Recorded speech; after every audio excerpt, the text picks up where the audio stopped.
Even when I run away, you will wait for me to come back home. Oh, I'm coming home. Hallelujah. My soul will sing. Hallelujah. You are good to me. You are faithful. Always faithful.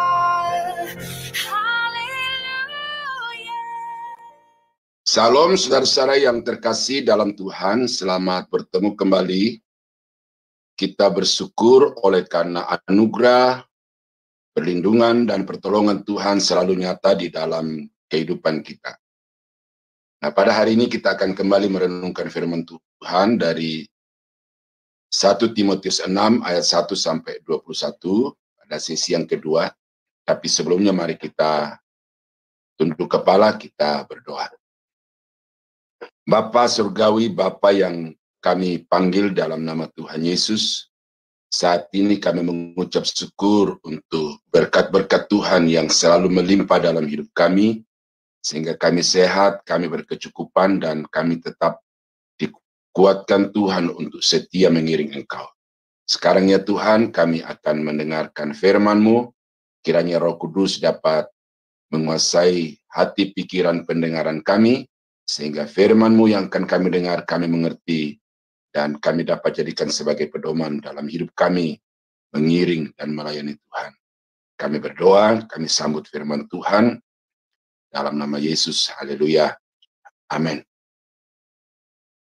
Nah, saudara-saudara yang kekasih di dalam Tuhan, seorang anak Tuhan itu memang harus memiliki kualifikasi atau kriteria hidup yang berbeda dari orang-orang yang tidak mengenal Tuhan. Dan itulah yang diuraikan oleh Rasul Paulus di dalam 1 Timotius 6 ayat 1 sampai 21. Dan sekarang kita sampai kepada ayat yang ke-11 dan ayat yang ke-12 ya, yang tetap berpijak pada tema besarnya, yaitu manusia yang telah menjadi milik Allah. Nah, ayatnya berkata demikian. Tetapi engkau, hai manusia Allah, jauhilah semuanya itu. Kejarlah keadilan, ibadah, kesetiaan, kasih, kesabaran, dan kelembutan. Bertandinglah dalam pertandingan iman yang benar, dan rebutlah hidup yang kekal. Untuk itulah engkau telah dipanggil dan telah engkau ikrarkan ikrar yang benar di depan banyak saksi. Nah, jadi untuk saat ini kita akan fokus dan terbatas pada dua ayat ini saja, tetapi tetap pada topik manusia yang telah menjadi kepunyaan Allah. Apa yang menjadi kriteria yang ditetapkan oleh Paulus di dalam dua ayat ini tentang manusia kepunyaan Allah? Yang pertama adalah dikatakan jauhilah kejahatan. Jadi seorang anak Tuhan, seorang manusia kepunyaan Allah itu harus nampak di dalam kehidupannya perilaku, sikap, perbuatan-perbuatan yang menjauhi kejahatan. Dia benci kejahatan, tidak suka kejahatan, dan oleh karena itu maka dia tidak pernah berbuat atau melakukan kejahatan. Nah, apa yang dimaksud dengan kejahatan di dalam ayat yang ke-11 ini, itu kembali merujuk kepada ayat yang ke-9 dan ayat yang ke-10. Yang berkata, tetapi mereka yang ingin kaya terjatuh ke dalam pencobaan, ke dalam jerat, dan ke dalam berbagai-bagai nafsu yang hampa dan yang mencelakakan, yang menenggelamkan manusia ke dalam keruntuhan dan kebinasaan. Karena akar segala kejahatan ialah cinta uang, Sebab oleh memburu uanglah beberapa orang telah menyimpang dari iman dan menyiksa diri dengan berbagai-bagai duka. Nah, jadi kejahatan yang dimaksud oleh Paulus dalam surat ini adalah secara spesifik menunjuk kepada orang-orang yang orientasi hidupnya itu adalah uang. Yang segala-galanya di dalam hidupnya adalah uang. Pelayanannya bukan untuk membaktikan diri kepada Tuhan, tetapi pelayanan sebagai satu proyek untuk mendapatkan keuntungan. Dan itu Paulus dengan tegas mengatakan, jauhilah semuanya itu. Karena dengan berkecimpung di dalam hal-hal yang dimaksud tadi itu, maka tanpa sadar kita telah mencemplungkan diri ke dalam berbagai-bagai persoalan kehidupan yang bermuara kepada penderitaan yang penuh dengan kedukaan. Nah, orang-orang dunia berlomba untuk mencari kekayaan. Orang-orang dunia menjadikan keuangan sebagai standar kehidupan. Semakin banyak uangnya, semakin tinggi nilai kehidupannya. Tetapi orang-orang yang sudah menjadi kepunyaan Allah, uang bukan segala-galanya, tetapi uang hanyalah fasilitas, uang hanyalah alat untuk melakukan hal-hal yang berkenan kepada Tuhan. Dan ini sangat memprihatinkan saudara-saudara terkasih di dalam Tuhan, karena dari dulu sampai sekarang kejahatan-kejahatan ini itu terus memenuhi gereja. Berarti mimbar-mimbar gereja Tuhan itu diisi oleh orang-orang yang sesungguhnya adalah penjahat. Nah, sebagai contoh di dalam Mika pasal 3 ayat 5, bagaimana kita melihat di sini bahwa beginilah firman Tuhan terhadap para nabi. Lihat, nabi, ada nabi-nabi yang benar, nabi-nabi Tuhan, ada nabi-nabi palsu, nabi-nabi yang jahat.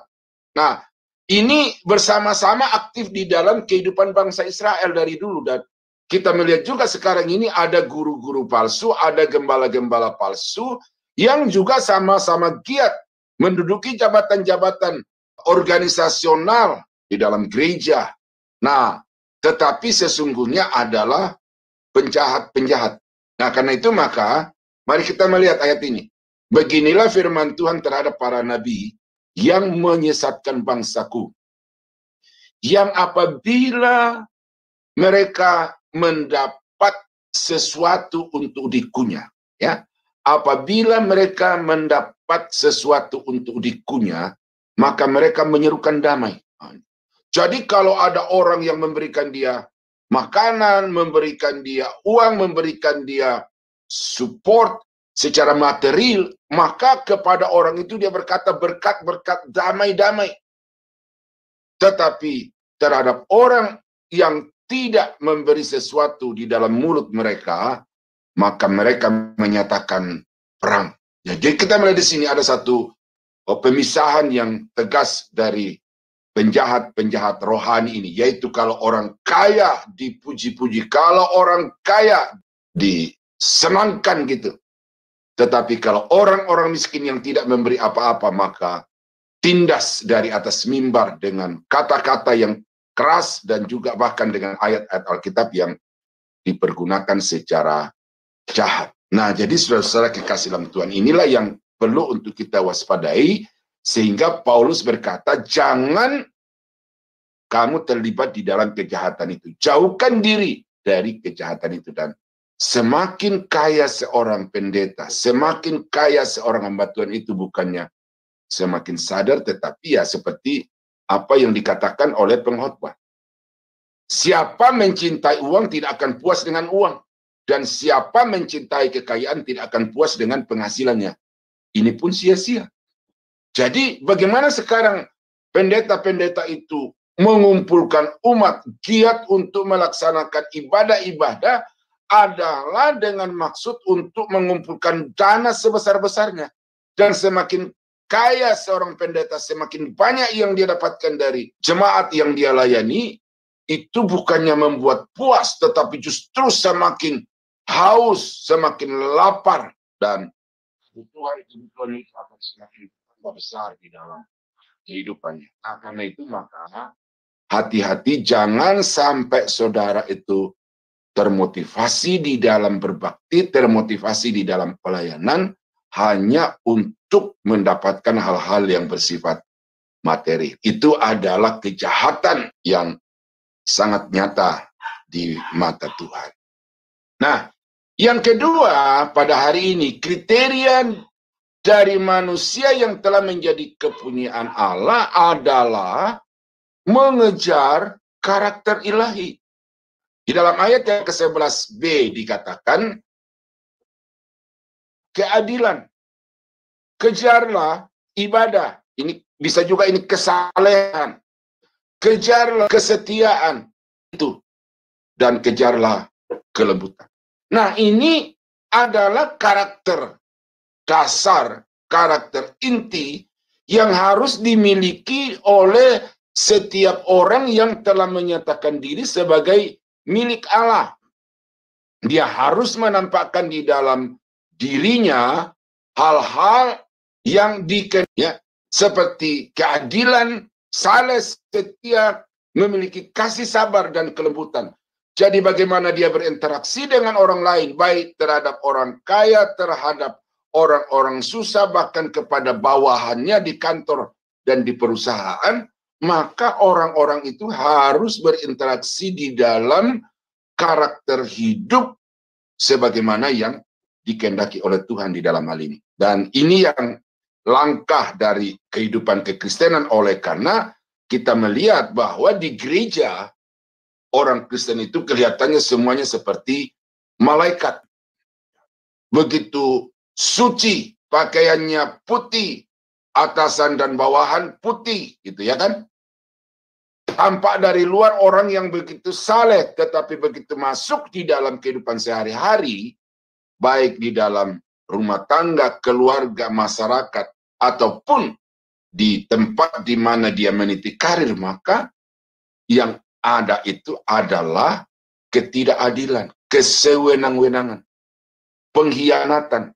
Bagaimana ada begitu banyak orang yang menyalahgunakan kepercayaan, baik oleh perorangan ataupun oleh satu institusi dengan memperkaya diri sendiri. Ada satu orang yang dipercayakan oleh satu gereja besar untuk menjadi bendahara. Dan gereja itu penghasilannya miliaran.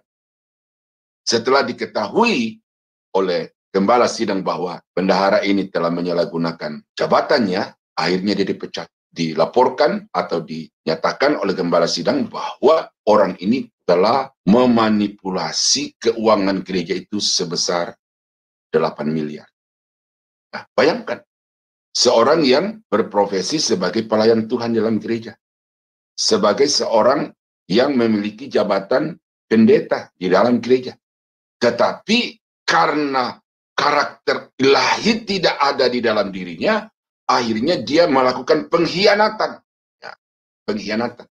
Dia hianati pendeta yang telah mengangkat dia sebagai bendahara, gembala yang telah mengangkat dia sebagai bendahara, dan dia memperkaya diri sendiri dengan jabatan yang dipercayakan itu. Nah, ini adalah realita kehidupan. 1 tahun terakhir ini di Indonesia ada 3 peristiwa besar yang menggemparkan Indonesia. Dan sangat disayangkan bahwa peristiwa-peristiwa itu dilakukan oleh orang-orang yang berstatus sebagai orang Kristen. Saya tidak akan menyebutkan secara spesifik, tetapi saudara bisa melihat bagaimana kejahatan besar terjadi belakangan ini di Indonesia. Dan itu pelakunya adalah orang-orang Kristen. Nah, jadi saudara-saudara kekasih dalam Tuhan, ini Paulus sudah mengalami pada zamannya. Paulus sudah melihat ke depan bahwa perilaku-perilaku yang korup, perilaku-perilaku pengkhianat ini akan terus bertambah, terutama menjelang kedatangan Tuhan pada kali yang kedua. Dan karena itu, maka Paulus menasehatkan, kejarlah karakter ilahi itu. Nah, saudara-saudara yang mendengarkan firman Tuhan ini, saya berharap supaya betul-betul saudara menyimak dan memahami, kemudian praktekkan di dalam kehidupan. Karena tidak ada gunanya saudara mengaku saya ini anak Tuhan, saya ini pelayan Tuhan, saya pasti masuk surga. Tetapi kalau yang nyata dalam kehidupan saudara itu adalah hal-hal yang bertentangan dengan apa yang dikatakan oleh Paulus. Sebabnya maka berperilaku adil, setia beribadah, setia terhadap semua kepercayaan, memiliki kasih, sabar, dan lembut di dalam menghadapi orang-orang yang selalu kita bina atau yang juga kerjasama dengan kita, karena kita melihat di dalam realitanya bahwa semua orang itu akan mengalami yang namanya dikecewakan, yang namanya disakiti, yang namanya dikhianati, dan karena itu maka kita harus selalu sabar, mengasihi dengan memberi pengampunan. Nah, itu yang kedua pada saat ini sampaikan, kriteria seorang yang menjadi kepunyaan Allah adalah dia harus mengejar karakter ilahi. Nah, ini beberapa ayat sebagai pendukungnya. Ya, 1 Timotius 4 ayat 12 berkata, janganlah seorang pun menganggap engkau rendah karena engkau muda. Jadilah teladan bagi orang-orang percaya di dalam perkataanmu, di dalam tingkah lakumu, di dalam kasihmu, dan dalam kesetiaan, serta di dalam kesucian hidup. Nah, ini sama. Paulus berkata kepada Timotius supaya memiliki karakter sebagai seorang hamba Tuhan. Agar pelayanannya itu dapat menjadi berkat, maka dia tidak cukup mengajar, dia tidak cukup berkhotbah, tetapi dia harus menunjukkan kepada jemaat yang dilayani, bahkan orang-orang yang ada di sekitarnya, satu karakter hidup sebagai seorang kepunyaan Allah, sebagai seorang pelayan Tuhan, sebagai seorang milik Tuhan. Nah, Matius pasal 23, ayat yang kedua dan 3, ini satu himbauan yang sangat tegas kepada murid-muridnya. Ya. Dia berkata, ahli-ahli Taurat dan orang-orang Farisi telah menduduki kursi Musa. Jadi jabatan secara struktural juga secara fungsional itu ada pada orang-orang Farisi dan ahli-ahli Taurat. Nah, sebab itu turutilah dan lakukanlah segala sesuatu yang mereka ajarkan kepadamu. Nah, jadi di sini Yesus mengakui bahwa ahli-ahli Taurat, orang-orang Farisi ini pengajarnya baik, pengajarnya benar, dan karena itu dia berkata kepada murid-muridnya, ikuti ajaran-ajaran itu. Nah, tetapi dikontraskan dengan janganlah kamu turuti perbuatan-perbuatan mereka karena mereka mengajarkannya tetapi tidak melakukannya. Ini ironi. Kalau kita lihat dari segi kepemimpinan, tidak ada integritas di dalam diri ahli-ahli Taurat dan orang-orang Farisi ini, karena lain bicara, lain perbuatan, lain kata, lain tingkah laku. Nah, Yesus berkata, ikuti ajarannya, terima ajarannya, praktekkan ajarannya, tetapi jangan mengikuti perilaku, tingkah laku, oleh karena mereka adalah orang-orang yang munafik, orang-orang yang saleh di luar, tetapi di dalamnya penuh dengan rancangan-rancangan kejahatan. Nah, yang ketiga pada hari ini, sebagai kriteria daripada manusia yang telah menjadi milik Allah adalah dikatakan, bertandinglah dalam pertandingan iman yang benar, dan rebutlah hidup yang kekal. Nah, ini mempertahankan iman dengan benar. Nah, jangan sampai saudara salah memahami kata rebutlah hidup yang kekal itu.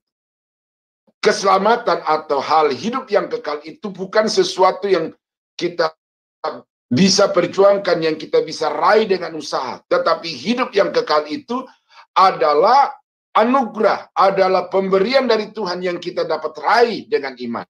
Nah, tetapi sekarang sebagai orang-orang yang sudah menjadi pemilik hidup kekal, orang-orang yang sudah diselamatkan karena anugerah Allah itu, kita harus bertanding dalam pertandingan iman, mempertahankan iman kita itu secara benar di hadapan Tuhan.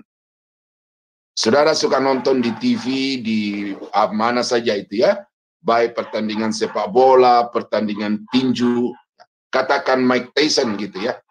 Pertama kali dia merebut, juara itu dia rebut. Tetapi begitu dia sudah menjadi juara, dia masih terus bertanding. Tetapi di dalam bertanding itu bukan untuk merebut juara, tetapi untuk mempertahankan juara yang dia telah dapatkan itu. Dan di dalam mempertahankan sabuk juara yang telah dia dapatkan itu, dia harus bertanding dengan benar. Nah, mengapa ketika dia melawan Holyfield dia didiskualifikasi? Oleh karena dia melakukan pertandingan secara tidak fair. Karena dia tidak meninju dengan tangan, tetapi dia menggigit kuping Holyfield dengan giginya. Sesuatu yang pantang, sesuatu yang dilarang di dalam dunia tinju. Nah, saudara-saudara, Paulus ya di dalam kehidupannya dia tahu bahwa dia sudah selamat. Dia sudah selamat, Paulus itu. Tetapi kemudian di dalam pengiringannya kepada Tuhan itu, dia selalu menjaga diri dengan baik dan benar. Nah, di dalam 2 Timotius 4 ayat 6 sampai 8, kita mau belajar dari sini tentang bagaimana seseorang manusia yang telah menjadi milik Allah itu dapat mempertahankan imannya, memelihara imannya dengan benar. Paulus berkata, mengenai diriku, darahku sudah mulai dicurahkan sebagai persembahan dan saat kematianku sudah dekat. Aku telah mengakhiri pertandingan yang baik. Nah ini, aku telah mengakhiri pertandingan yang baik. Artinya selama dia berlari dari start awal sampai mendekati finish itu, bahkan finish itu, dia berlari di dalam aturan, tatanan, dan ketetapan yang sudah ditetapkan oleh komite. Nah, aku telah mencapai garis akhir dan aku telah memelihara iman. Nah, ini yang harus dipertahankan secara terus-menerus. Untuk selamat itu anugerah Allah. Tetapi sesudah kita diselamatkan dan berjalan mengiring Tuhan, maka di dalam pengiringan kita kepada Tuhan itu kita harus senantiasa memelihara, harus senantiasa menjaga iman dengan melakukan perbuatan-perbuatan yang diajarkan melalui firman Tuhan. Nah, karena itu dia berkata, sekarang telah tersedia bagiku mahkota kebenaran yang akan dikaruniakan kepadaku oleh Tuhan, hakim yang adil pada harinya, tetapi bukan hanya kepadaku, melainkan juga kepada semua orang yang merindukan kedatangannya. Nah, jadi bagaimana supaya ketika Yesus datang itu kita dapat berdiri di hadapannya dengan bangga, dengan sukacita, adalah kalau kita selama hidup di tengah-tengah dunia ini, kita mengiring dia dengan mengikuti semua aturan-aturan, ketetapan-ketetapan yang sudah ditetapkan di dalam Alkitab, kebenaran firman Tuhan. Nah, di dalam Kolose pasal 1 ayat 21 sampai 23, Paulus berkata, juga kamu yang dahulu hidup jauh dari Allah dan yang memusuhinya dalam hati dan pikiran seperti yang nyata dari perbuatanmu yang jahat. Sekarang diperdamaikannya di dalam tubuh jasmani Kristus oleh kematiannya untuk menempatkan kamu kudus dan tak bercela dan tak bercacat di hadapannya. Nah, ini Paulus mau mencoba mengingatkan kepada jemaat di Kolose itu pada saat awal mereka memiliki posisi baru, status baru di dalam Kristus sebagai pengikut Kristus. Bahwa kamu bisa berdamai dengan Allah itu oleh karena kamu diperdamaikan oleh Yesus melalui kematiannya di atas kayu salib. Dan karena kematiannya itu, kamu ditempatkan di hadapan Allah sebagai orang kudus dan yang tidak bercacat. Nah, lalu apa yang selanjutnya harus dilakukan oleh jemaat di Kolose itu? Sebab itu kamu harus bertekun dalam iman. Nah ini, rebutlah hidup yang kekal itu. Pertahankanlah iman itu. Dengan apa? Dengan tetap teguh. Jangan mau digoda. Jangan mau digeser, dipindahkan dari pengharapan yang telah kamu terima di dalam Yesus melalui Injil. Nah ini penting saudara-saudara, karena kita melihat sekarang itu, arah kehidupan orang Kristen itu di pertengahan perjalanan atau perjalanan selanjutnya dari ketika dia menerima Tuhan, itu beralih. Awal mulanya dia tulus mengiring Tuhan. Awal mulanya dia tulus berbakti dan melayani Tuhan. Tetapi kemudian bersamaan dengan berjalannya waktu, ada godaan-godaan yang datang dari luar. Maka kemudian dia bergeser. Dan karena itu kita melihat bahwa di dalam Alkitab juga ada orang yang kemudian jatuh oleh karena setelah dia mengiring Tuhan, pikirannya diorientasikan kepada hal-hal yang bersifat duniawi. Dan itu Paulus dalam timnya itu dia temukan orang-orang yang tadinya setia bersama-sama dengan Paulus, tetapi kemudian dia dieliminasi dari kesatuan tim itu oleh karena apa? Karena dikatakan mereka telah mencintai dunia. Nah, jadi karena itu maka Paulus berkata dalam ayat ini, kamu harus bertekun di dalam iman. Apa tantangan, apa persoalan, jangan sampai kamu mundur dari Tuhan, tetapi terus maju dan kemudian iring Tuhan sampai pada akhirnya. Nah, itulah kriteria dari manusia yang telah menjadi kepunyaan Allah.